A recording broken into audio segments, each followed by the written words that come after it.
When I was in high school, one of my teachers said to me, "You have cystic fibrosis.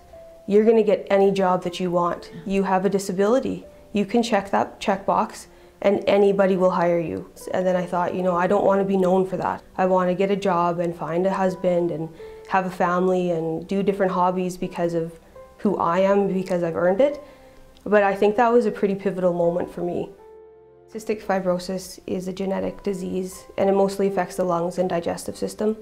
The main problem with CF is that our bodies create much more mucus than a normal body does, so it inhibits a lot of the natural bodily functions.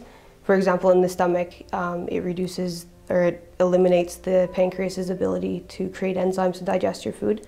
So we have to take pills to digest our food for us. And in the lungs, we're more susceptible to infection. Bacteria gets caught and viruses get caught in the lungs a lot more easily. You know, cystic fibrosis is often called the invisible disease because when you see somebody on the sidewalk, you can't tell that they have a disease that's affecting them so severely inside.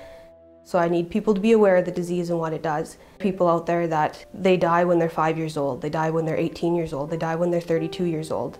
If something is really bad, if like I'm in the hospital, let's say, and I'm getting a procedure done that is just very painful and I don't want to be doing it, I just tell myself in 10 hours, this is not going to be happening anymore.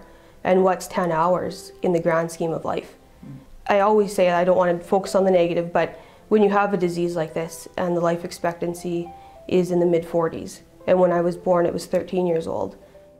Things like buying a house and education, a lot of people that I know with CF didn't even dream of going to university because they were in a hospital bed when they were in grade 12.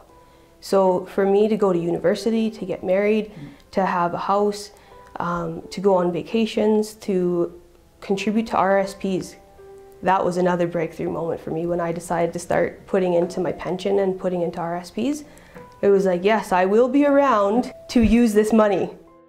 He keeps me on track that because I sometimes forget that I have a disease and oh, I can get away with not taking my pills today, it's not a big deal. He's there to say, no, this is a physical reality for you. It doesn't matter what you think in your head, you still have to take your pills. It's great that you think that way, but take your pills. Life is too short and that you need to make the best of it. So cliche, but it's my reality.